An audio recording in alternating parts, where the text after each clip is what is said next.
মোৰ আজিৰ ভিডিঅ'টো এফবি টিপছৰ ওপৰত আপোনালোকে আপলোড কৰা কন্টেন্ট বা পোষ্টত ভিউজ কমকৈ আহে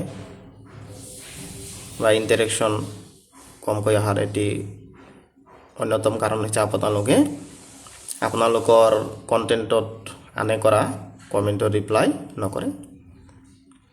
কেনেদৰে আপুনি আপলোড কৰা কন্টেন্ট বা ফটোত ইন্টাৰেকশন তথা ভিউজ বৃদ্ধি কৰিব, এই বিষয়টো মই স্টেপ বাই স্টেপ দেখাই দিছো। এইটো কাম কৰিলে আপোনাৰ কন্টেন্ট বা পোষ্টত ভিউজ আগতকৈ দুগুণ বৃদ্ধি পাব। সকলোৱে ভিডিঅ'টো সম্পূৰ্ণ মনোযোগেৰে চাব। Let's go screen. সকলোৱে স্ক্ৰীনত আহক। আপোনাৰ কন্টেন্ট বা আপলোড কৰা পোষ্টত ভিউজ দুগুণ বৃদ্ধি পাব আৰু ইন্টাৰেকশন বেছিকৈ আহিব। তাৰ বাবে প্ৰফেশনাল ডাশবোৰ্ড বা ডাশবোৰ্ডত ক্লিক কৰক। ক্লিক কৰাৰ পিছত আপোনালোকে ইয়াতে পাব কমিউনিটি এটা অপচন ওপৰতে আছে। কমিউনিটিত ক্লিক কৰক।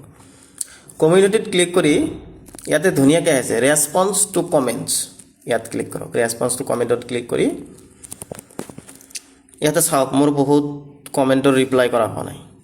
ৰিপ্লাই কৰিলে ইন্টাৰেকশন বাঢ়িল হয়। আৰু যেতিয়া মই ইয়াতে কি কৰিম, এটা মই কৰি দেখুৱাইছো। ইয়াতে যেতিয়া মই লাভ ৰিয়েক্ট এটা দিলো, এই নোটিফিকেশন তেও লৈ যাব। তেও সেই নোটিফিকেশনত ক্লিক কৰিলে লগে লগে মোৰ এটা ভিউজ আহিব। মানে আপুনি তেও মোক ভিউ কৰা হ'ব, মানে তেও মোক আকৌ চোৱা হ'ব।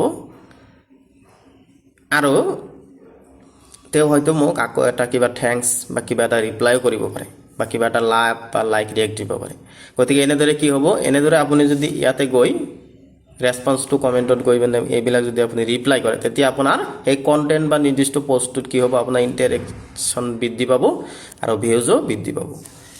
নজনাসকলৰ বাবে ভিডিঅ'টো শ্বেয়াৰ কৰিব, সকলোৱে লাইক কমেন্ট কৰিব। সকলোকে ধন্যবাদ।